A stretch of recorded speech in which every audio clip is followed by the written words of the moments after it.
Student bond energy का आगाज में ना इसकी डेफिनेशन से करूंगा, जरा डेफिनेशन को देखें। डेफिनेशन में है the average amount of energy required to break all bonds of a particular type in 1 mole of a substance. किसी भी सब्सटेंस के 1 मोल में तमाम बॉन्ड्स को ब्रेक करने के लिए जितनी एनर्जी दरकार है that is called the bond energy. जरा आप एग्जांपल को देखिए। स्टूडेंट मेरे पास H2 है, जब आप H2 को hydrogen atom, H2 is the molecule, जब आप इसको हाइड्रोजन एटम में कन्वर्ट करते हैं तो हमें एनर्जी चाहिए 436 किलो जॉल पर मोल। ये जो 436 किलो जॉल पर मोल है this is one is called the bond energy पर मोल। अब पर मोल से क्या मुराद है? पर मोल से मेरी मुराद है कि अगर आपके पास हाइड्रोजन के एवोगैड्रो नंबर ऑफ मॉलिक्यूल होंगे, उन एवोगैड्रो नंबर ऑफ मॉलिक्यूल में बॉन्ड को ब्रेक करने के लिए 436 किलो जॉल एनर्जी चाहिए। इसके बरक्स अगर आप ना हाइड्रोजन एटम्स लें और उससे H2 मॉलिक्यूल बनाएं, उसके दौरान जो एनर्जी, अब ये एनर्जी जो रिलीज होगी that is also the 436 kilo जॉल। अब अगर आप इन दोनों एग्जांपल्स को देखेंगे, ऊपर वाले केस में जो एनर्जी रिक्वायर्ड है पॉजिटिव साइन के साथ plus 436 that is called the enthalpy of dissociation या बॉन्ड डिसोसिएशन एनर्जी। और नीचे वाले केस में जो आपके पास एनर्जी आ रही है ये नेगेटिव साइन के साथ है, एक्सोथर्मिक है। This one is called bond formation energy. अब दोनों की वैल्यू सेम है 436 but with opposite sign. This one is called the bond energy. इसका मतलब बॉन्ड एनर्जी दो तरह की हुई, बॉन्ड ब्रेक करने के लिए जो एनर्जी चाहिए that is called the bond dissociation energy, और बॉन्ड बनते वक्त जो एनर्जी दरकार है that is called the bond formation energy. अब एक और भी बात ध्यान में रखना, ये जो हम एनर्जी की बात कर रहे हैं, यानी मैं कहता हूं कि बॉन्ड एनर्जी BE से जाहिर करूंगा student, bond energy is given in kilo जॉल पर मोल। किलो जॉल पर मोल। अच्छा, इसका मतलब क्या है माय डियर स्टूडेंट? इसका मतलब है कि अगर आपके पास 1 मोल पर मोल, अगर आपके पास 1 मोल बॉन्ड बनते हैं, उस दौरान जो एनर्जी रिलीज होगी, या अगर आपके पास 1 मोल बॉन्ड ब्रेक होते हैं उस दौरान जो एनर्जी रिक्वायर्ड है, बॉन्ड ब्रेकेज के लिए हमें एनर्जी चाहिए, बॉन्ड फॉर्मेशन के दौरान एनर्जी रिलीज होती है, दो बातें बुनियादी हैं, इनको समझो। अब 1 मोल आप जानते हैं, जब मैं 1 मोल की बात करता हूं चैप्टर 1 की बात कर लेते हैं, 1 मोल का मतलब होता है 6.022 क्रॉस 10⁻23, या आप इसको ना सिंपली Na लिख लो, and this number is called Avogadro number.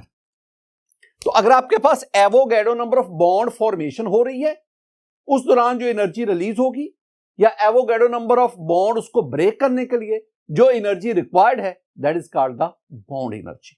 इसलिए हम इसका यूनिट क्या लेते हैं? किलो जॉल पर मोल। दूसरी बात माय डियर स्टूडेंट, दूसरी बात यह होगी कि bond energy it is determined experimentally. कैसे? By measuring heat involved in a chemical reaction। और एक और भी बात ध्यान में रखो, हम ना बॉन्ड एनर्जी को, ये जो बॉन्ड एनर्जी है BE बॉन्ड एनर्जी, हम इसे स्टूडेंट बॉन्ड इंथैल्पी भी कहते हैं। बॉन्ड इंथैल्पी क्यों जी? हम इसे बॉन्ड इंथैल्पी क्यों कहते हैं? As it is a measure of enthalpy change at 298 kelvin, इसलिए हम इसे बॉन्ड इंथैल्पी भी कहते हैं। स्टूडेंट बॉन्ड एनर्जी किस टॉपिक में दूसरी जो बात मैं आपके साथ शेयर करने जा रहा हूं that is the enthalpy of atomization. Enthalpy of atomization अगले चैप्टर में, चैप्टर 7 में जाकर आप इसको दोबारा देखेंगे। एंथैल्पी ऑफ एटमाइजेशन है क्या? It is the enthalpy change in splitting a molecule into its component atoms. किसी मॉलिक्यूल को उसके एटम्स में कंपोनेंट एटम्स में स्प्लिट करने के लिए, ब्रेक करने के लिए, तोड़ने के लिए जो एनर्जी दरकार है, that is called the enthalpy of atomization. Enthalpy of atomization जो है ना, ये हमेशा डेल्टा एच एटमाइजेशन, एटीएम लिख ले साथ, डेल्टा एच एंथैल्पी चेंज और एटीएम एटमाइजेशन, ये हमेशा पॉजिटिव साइन के साथ होती है। आई मीन ये हमेशा जो है ये एंडोथर्मिक अप्रोच होती है।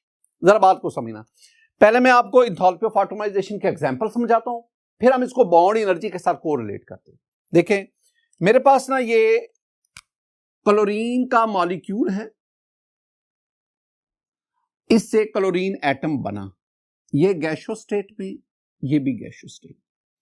इस दौरान जो एंथैल्पी चेंज आई उसे मैं कहूंगा एंथैल्पी ऑफ एटमाइजेशन, और ये student plus 1 to 1 kilo joule per mole. This one is the enthalpy of atomization. अच्छा अगली बात करते हैं, ये मेरे पास क्लोरीन, इसको अगर मैं बैलेंस करूंगा ना तो आपको ये हाफ Cl2 लेना पड़ेगा। अच्छा दूसरी बात, मेरे पास ये क्लोरीन, इसको ये गैस, इसके दरमियान जो बॉन्ड उसको मैंने तोड़ा, 1 मोल क्लोरीन Cl2 लिया, बॉन्ड ब्रेक किया, मेरे पास ये क्लोरीन एटम्स बने। इस दौरान जो एनर्जी रिलीज हुई उसे मैं एंथैल्पी ऑफ बॉन्ड एंथैल्पी, या जिसे हम बॉन्ड एनर्जी कहते हैं, delta H, this one is plus 242 kilo joule per mole. जरा दोनों वैल्यूज को देखिए, मैं आपको एक नुक्ते से समझाता हूं, जरा सुनना स्टूडेंट।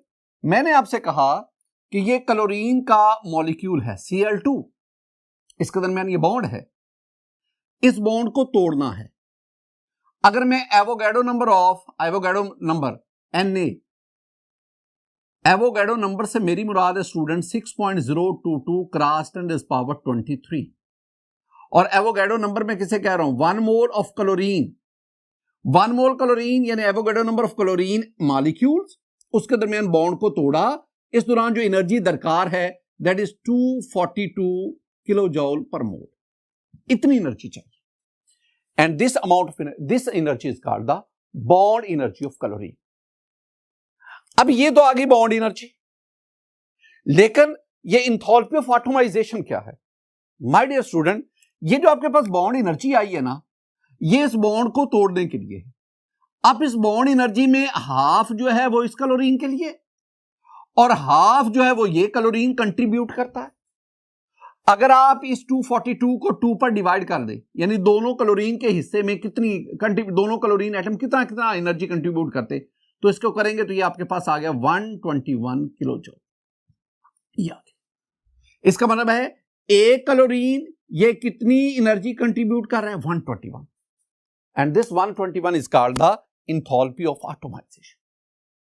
यानी इसका मतलब वो एंथैल्पी ऑफ एटमाइजेशन, ये एक सिंगल एटम की बॉन्ड एनर्जी, और अगर आप दोनों एटम्स की, जिनके दरमियान बॉन्ड है, अगर आप उनकी एंथैल्पी ऑफ एटमाइजेशन का सम ले लें तो that is called the bond energy. अब दो बातें कर लें, बॉन्ड एनर्जी का हाफ ले लें, एंथैल्पी ऑफ एटमाइजेशन आ गया, और अगर आप दोनों एटम्स की एंथैल्पी ऑफ एटमाइजेशन को ऐड कर लें तो that is called the bond. ये बात याद रखनी है,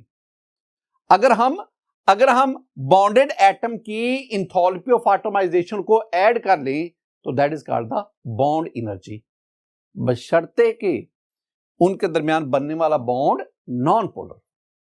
स्टूडेंट हम आगे बढ़ते हैं, कुछ इंपॉर्टेंट पॉइंट्स हैं जो मैं आपके साथ शेयर करने जा रहा हूं। पहले आप इन पॉइंट को सुने, फिर मैं आपको इनकी डिटेल बताता हूं। देखिए लिखा हुआ है पहला point, energy of multiple bonds is greater than single bond. Multiple bond से मेरी मुराद डबल बॉन्ड, ट्रिपल बॉन्ड, ये मल्टीपल बॉन्ड, तो मल्टीपल बॉन्ड की एनर्जी सिंगल बॉन्ड से ज्यादा है। कैसे, जरा देखिए एग्जांपल देखिए। माय डियर स्टूडेंट, मेरे पास ना कार्बन कार्बन सिंगल बॉन्ड है, कार्बन कार्बन सिंगल बॉन्ड। अगर मैं इसकी बॉन्ड एनर्जी देखूंगा ना तो इसकी बॉन्ड एनर्जी है 348 किलो जूल पर मोल। अगर कार्बन कार्बन डबल बॉन्ड हो, कार्बन डबल बॉन्ड कार्बन, इसकी bond energy 614 kilo joule per mole. और अगर कार्बन कार्बन ट्रिपल बॉन्ड हो, स्टूडेंट इसकी bond energy 839 kilo joule per mole. ये जो मैं बॉन्ड एनर्जी लिख रहा हूं, these are experimentally calculated values. अब सिंगल बॉन्ड एनर्जी 348 कम है डबल बॉन्ड ट्रिपल बॉन्ड की निस्बत। एक और भी मैं सेंटेंस बोलने जा रहा हूं, पहले वो सेंटेंस जरा सुने मैं कहना क्या चाहता हूं। माय डियर स्टूडेंट, अगर मैं 348, मेरे पास 348 है, मैं 348 का डबल लेता हूं, यानी इसको 2 से मल्टीप्लाई करता हूं, तो जब मैं 348 का डबल लूंगा तो ये मेरे पास 696 बन जाएगा। 8 2 are 16 और 4 2 are 8 1 9 3 2 are 6, ये बन गया। ये क्या है? 696 क्या है? दिस वन इज ट्वाइस 348, ये 348 का डबल है। लेकिन अगर आप इसको देखेंगे, ये 614 है। अगर सिंगल बॉन्ड उसकी बॉन्ड एनर्जी इतनी है, तो डबल बॉन्ड की बॉन्ड एनर्जी इससे तकरीबन ट्वाइस होनी चाहिए थी, 696 होनी, लेकिन ये 614 है। इसका मतलब है कि the bond energy of double bond is not, या यू में से double bond is not twice as stable as a single bond. Double bond single bond से 2 गुना स्टेबल नहीं है। इसी तरह अगर मैं 348 इसका 3 गुना लूं, तो 8 3 are 24, 4 3 are 12, 13 14, 3 3 are 9 1 10। तो 348 का थ्राइस 3 गुना क्या आ गया? 1044। लेकिन ट्रिपल बॉन्ड इसकी बॉन्ड एनर्जी क्या है? 839। इसका मतलब है the triple bond is not thrice stable then a single bond. Sentence दोबारा सुनिएगा, इस वैल्यू से मैं सेंटेंस क्या बोल रहा हूं? मैं कह रहा हूं a double bond is not twice as stable as a single bond and a triple bond is not thrice as stable as a single bond. इसकी वजह 3 बातें हैं। पहली बात जो आप इसकी रीजन ढूंढेंगे ना, वो है bond energy, bond length. My dear student, single bond की बॉन्ड लेंथ ज्यादा है, डबल बॉन्ड की कम, और ट्रिपल बॉन्ड की उससे भी कम होगी। एक तो बॉन्ड लेंथ वाला फैक्टर आप जेन में रखेंगे। दूसरा जो पॉइंट आप जेन में रखेंगे ना, दैट इज हाइब्रिडाइजेशन।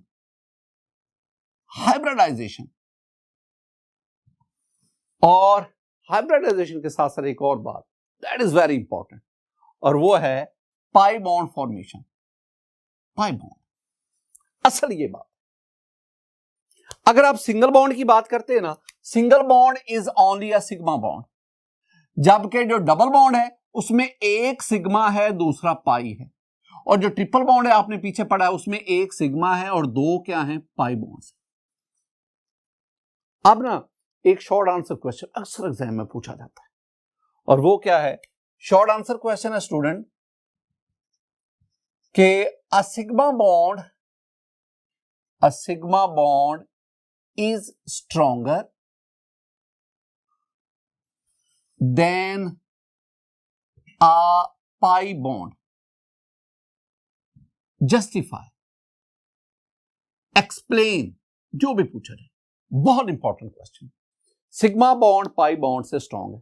पहले लॉजिकली बताओ ना, ये हमने इस चैप्टर के पहले वाले हिस्से में जहां पे आपने वीबीटी को पढ़ा था, वहां पे मैं ये डिस्कस करके हूं कि सिग्मा बॉन्ड पाई बॉन्ड से स्ट्रॉन्गर है। कैसे?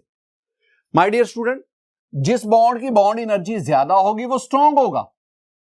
अब सिग्मा बॉन्ड की बॉन्ड एनर्जी 248 है, पाई बॉन्ड इसकी बॉन्ड एनर्जी कितनी होगी? माय डियर स्टूडेंट, 614 में से 348 तो सिग्मा बॉन्ड की हो गई। तो आप क्या करो, आप ना 614 माइनस 348, अगर आप इसको माइनस करेंगे 266 आ गया।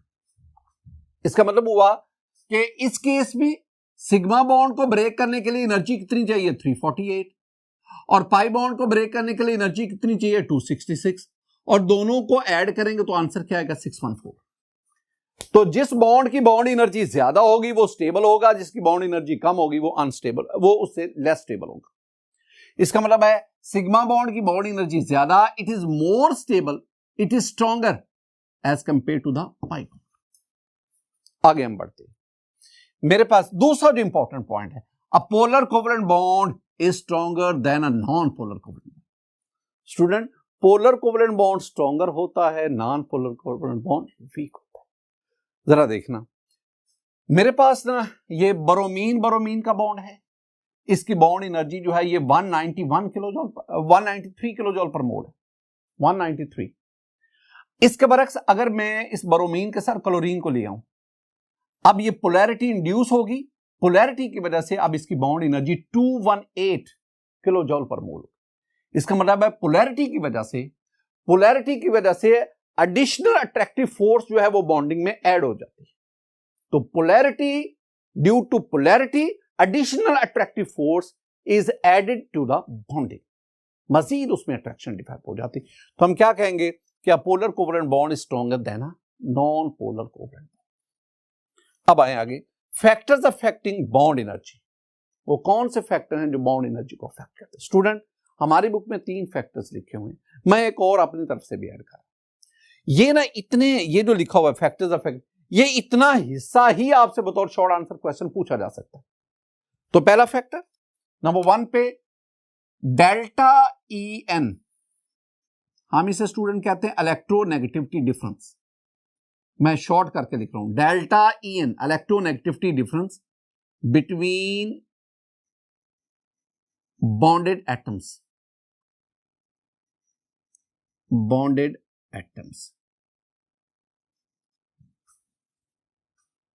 जी स्टूडेंट, जरा इसको ना मैं आपको कुछ वैल्यू डाटा के साथ समझाता हूं। माय डियर स्टूडेंट, मेरे पास ये टेबल है, इसमें 3 कॉलम्स हैं। पहले कॉलम में आपके पास हाइड्रोजन हेलाइड्स हैं, दूसरे में electronegativity difference delta E N है, और तीसरे में इनकी बॉन्ड एनर्जी है। आपने काम क्या करना है, आपने 4 हाइड्रोजन हेलाइड, पहले HF, HCl, HBr, HI, आपने ना इन चारों का इलेक्ट्रोनेगेटिविटी लिखी। माय डियर स्टूडेंट, पहले केस में देखेंगे तो हाइड्रोजन 2.1 और जो फ्लोरीन है दैट इज 4.0। फ्लोरीन की जो इलेक्ट्रोनेगेटिविटी है ना एक्यूरेटली है वो 3.98, लेकिन मैं 3.98 को राउंड ऑफ करके 4.0 लिखता हूं, और अगर आप इसका इलेक्ट्रोनेगेटिविटी डिफरेंस लेंगे तो आपके पास 1.9 आ जाएगा। इसी तरह अगर आप HCl की बात करते हैं तो हाइड्रोजन आपके पास आ गया 2.1, और क्लोरीन स्टूडेंट, ये क्लोरीन जो है ये 3.16 होता है, तो मैं इसको 3.2 कर देता हूं, तो 3.2। तो अगर आप इसका इलेक्ट्रोनेगेटिविटी डिफरेंस ले लें।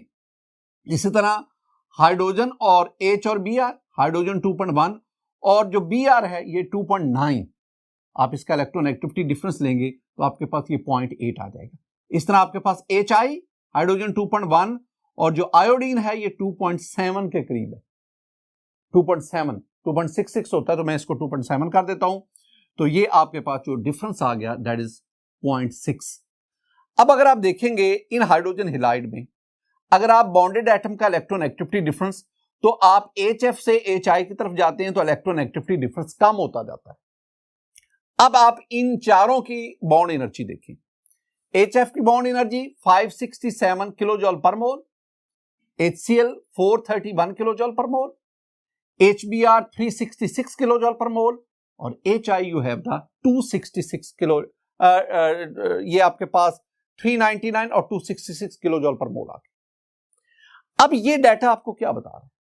ये डाटा हमें बता रहा है कि बॉन्डेड एटम में जितना इलेक्ट्रोनेगेटिविटी डिफरेंस ज्यादा होगा उतनी बॉन्ड एनर्जी ज्यादा होगी, और जैसे जैसे इलेक्ट्रोनेगेटिविटी डिफरेंस कम होता जाएगा बॉन्ड एनर्जी भी कम होती जाएगी। यानी हम कंक्लूड क्या करेंगे कि electronegativity difference between bonded atom is directly proportional to bond polarity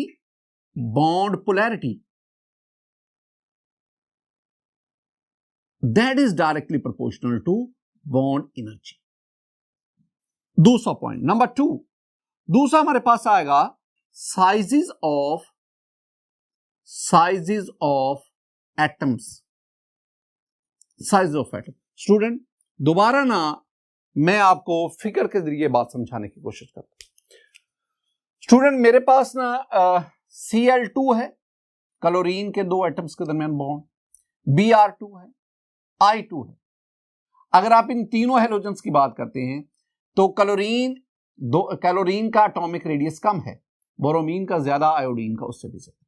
इसका मतलब है कि क्लोरीन के दो एटम जिनके दरमियान बॉन्ड है उनका साइज कंपैरेटिवली कम है, ब्रोमीन के दोनों एटम का ज्यादा है और आयोडीन के दोनों एटम का रेडियस और ज्यादा है। तो अगर आप ऊपर से नीचे देखेंगे तो साइजेस ऑफ एटम्स इंक्रीज कर रहे हैं। अब आप इन तीनों की बॉन्ड एनर्जी देखें।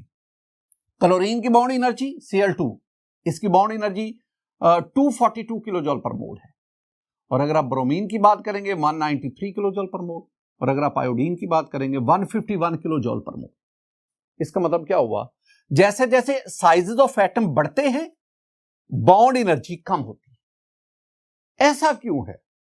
ये तो बहुत सिंपल सी बात है स्टूडेंट।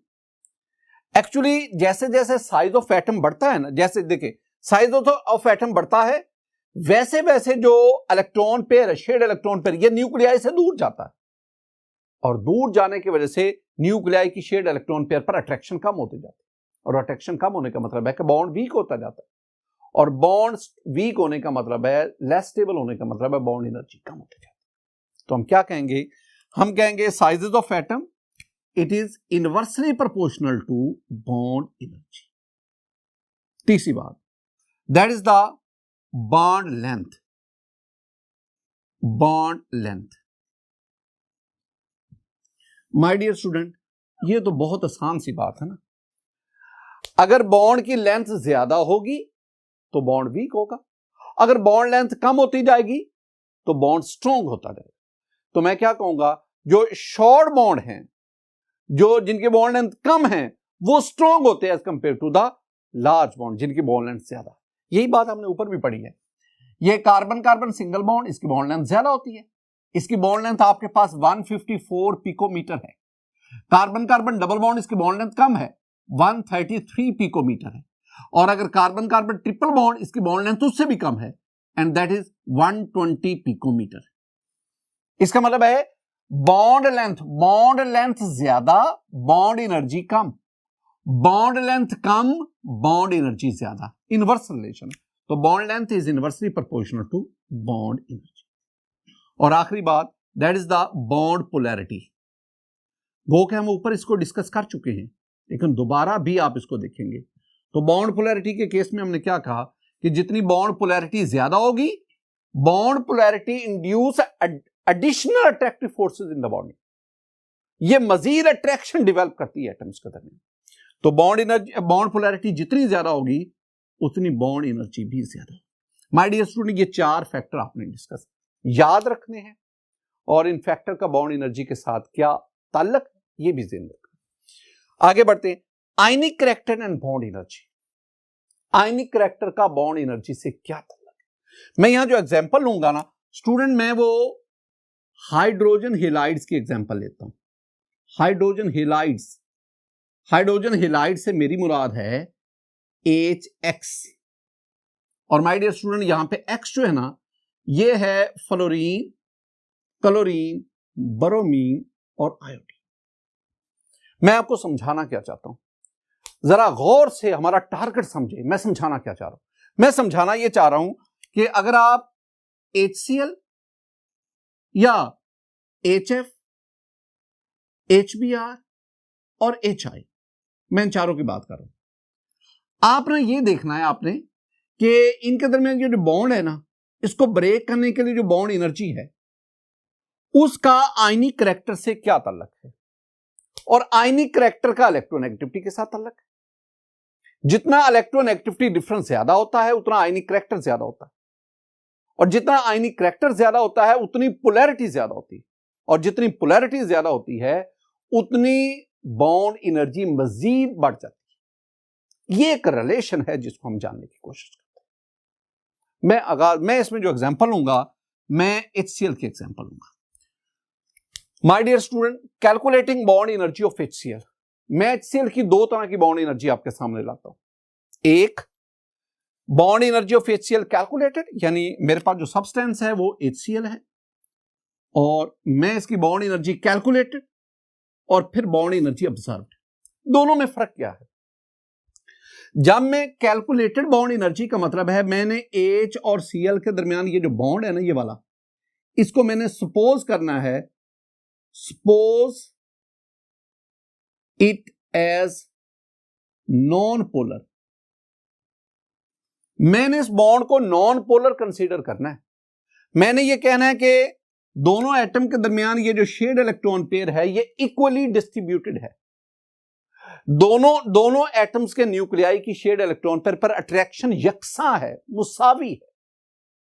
फिर जब हम इसकी हकीकत में बॉन्ड एनर्जी मालूम करते हैं ना माय डियर स्टूडेंट, उस सूरत में आप जानते हैं the electron activity of chlorine is more than hydrogen, so chlorine bears the partial negative charge and hydrogen bears the partial positive charge. In this case this one is the polar bond. अब polar है, पहले आपने non polar consider करके आपने इसकी bond energy calculate करनी। कैसे bond energy करेंगे? ये एक्सपेरिमेंटली मालूम करेंगे बाय स्पेक्ट्रोस्कोपिक टेक्निक्स, और ये हम इसको थ्योरेटिकली हम कैलकुलेट करते हैं। कैसे कैलकुलेट करूंगा स्टूडेंट? मैं कैलकुलेशन के लिए ना पहले आपको टारगेट बताता हूं। मेरे पास ना बॉन्ड एनर्जी ऑफ H2 ये मेरे पास है, हाइड्रोजन की जो बॉन्ड एनर्जी अभी डिस्कस भी की, 436 किलो जूल पर मोल। अच्छा, इसका मतलब समझा करें। इसका मतलब है कि अगर आपके पास हाइड्रोजन के 1 मोल मॉलिक्यूल होंगे तो उन मॉलिक्यूल में बॉन्ड को ब्रेक करने के लिए इतनी एनर्जी चाहिए, इतनी energy. 1 mole hydrogen, 1 mole Avogadro number of hydrogen molecule, उनमें बॉन्ड को ब्रेक करने के लिए इतनी एनर्जी चाहिए। तो मैं कहता हूं नहीं, मुझे 1 मोल की नहीं चाहिए, मुझे एक हाइड्रोजन मॉलिक्यूल उसकी बॉन्ड एनर्जी चाहिए।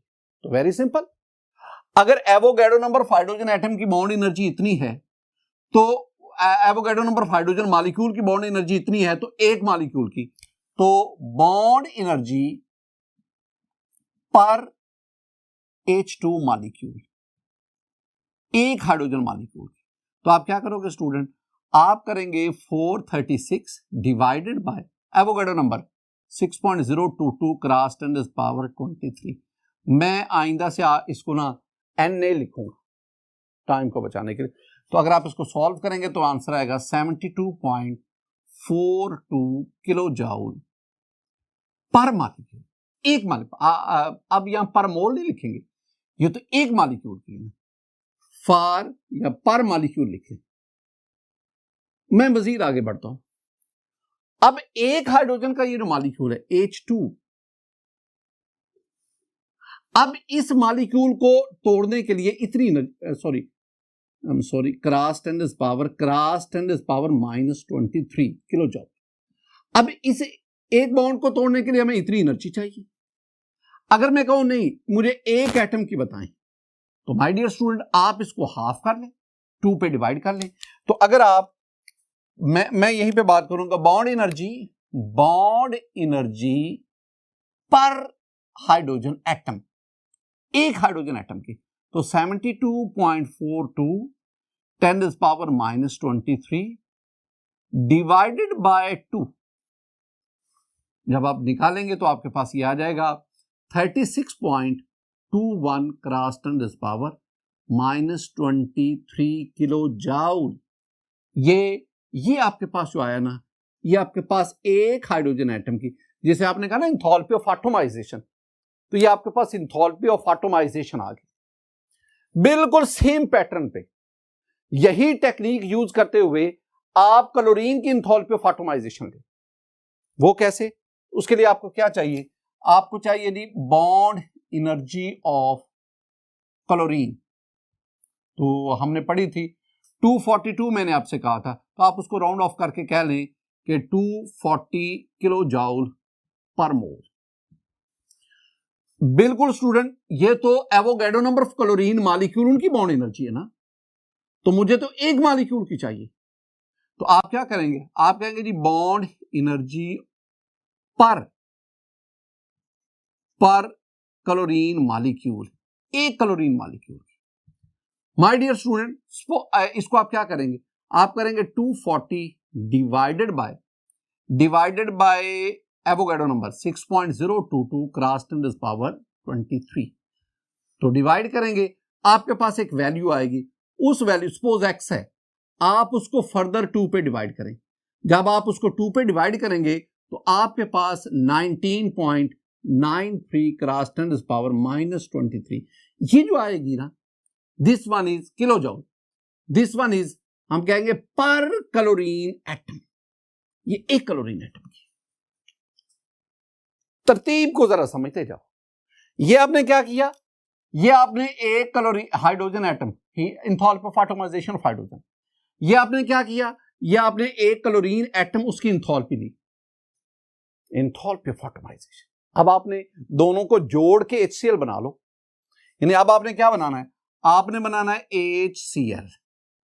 इसकी bond enthalpy of atomization 36.21 10 power -23 plus इसको ऐड कर लो 19.93 क्रॉस 10 पावर -23 ऐड कर लो तो आपके पास क्या आ जाएगा, आपके पास इसको ऐड करेंगे तो 314 ये आपके पास 1 और ये 54 क्रॉस 10 पावर -23 किलो जूल। ये आ गई फॉर 1 HCl मॉलिक्यूल, एक HCl मॉलिक्यूल क्या। अगर आप Avogadro number of HCl molecule है तो फिर आप इस वैल्यू को एवोगैड्रो नंबर यानी 1 मोल अगर आप HCl की बात करते हैं तो फिर आप इस वैल्यू को एवोगैड्रो नंबर से मल्टीप्लाई दोबारा वापस जाएंगे तो 54.14 क्रॉस 10 पावर -23 किलो जूल एक मॉलिक्यूल की। 1 मोल की मालूम करना चाहते हैं तो आप इसको एवोगैड्रो नंबर से 6.022 क्रॉस 10 पावर 23 से मल्टीप्लाई करें। जब आप इसको मल्टीप्लाई करेंगे स्टूडेंट तो मल्टीप्लिकेशन के नतीजे में आपके पास आंसर आएगा 336 किलो जूल। अब मैं साथ क्या लिखूंगा, kilo joule per mole for HCl। My dear student, this one is the bond energy जो हमने कैलकुलेट की while considering this molecule non polar, इसको नॉन पोलर ये मेरे पास तो बॉन्ड एनर्जी आपने कैलकुलेट की कितनी आ गई 336 किलो जूल पर मोल। अब आ जाए, अब आप ना HCl की जो कैलकुलेटेड है जो ऑब्जर्व्ड है, जो एक्सपेरिमेंटली डिटरमिन्ड है बोले तो वो आपके पास आएगी 431 किलो जूल पर मोल। डिफरेंस ले लो डिफरेंस स्टूडेंट आपके पास अगर आप इसको 431 माइनस 336 तो आपके पास डिफरेंस जो आएगा वो 95 का आ गया। ये 95 का डिफरेंस है, बहुत इंपॉर्टेंट।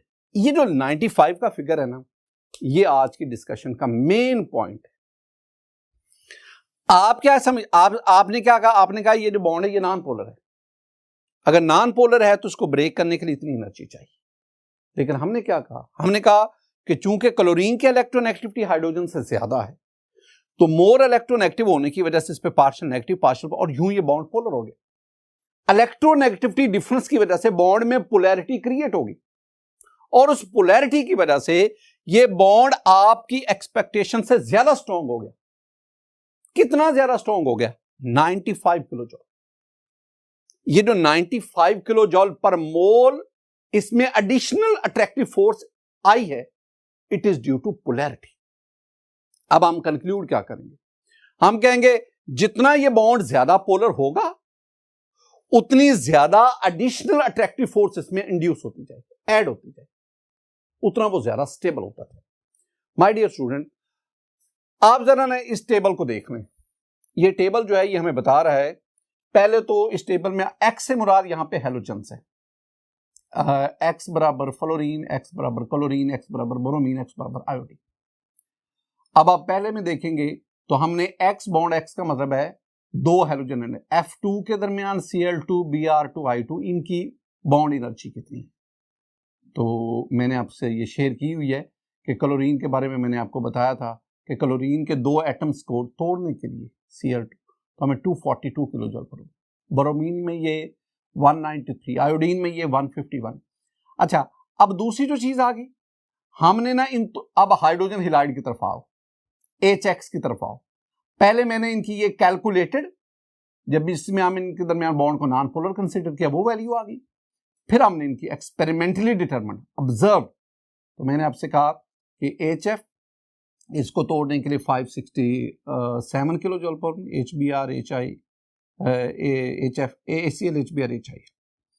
और लास्ट वाली जो लाइन है स्टूडेंट, अगर आप इसमें देखेंगे तो वो जो डिफरेंस आ रहा है कैलकुलेटेड बॉन्ड एनर्जी और ऑब्जर्व बॉन्ड, उसमें जो डिफरेंस है उसको देखें। तो ये जो डिफरेंस है ये HF के केस में सबसे ज्यादा है, सबसे ज्यादा 274 सबसे ज्यादा है। और अगर आप HI में देखेंगे तो वो सबसे कम है 8।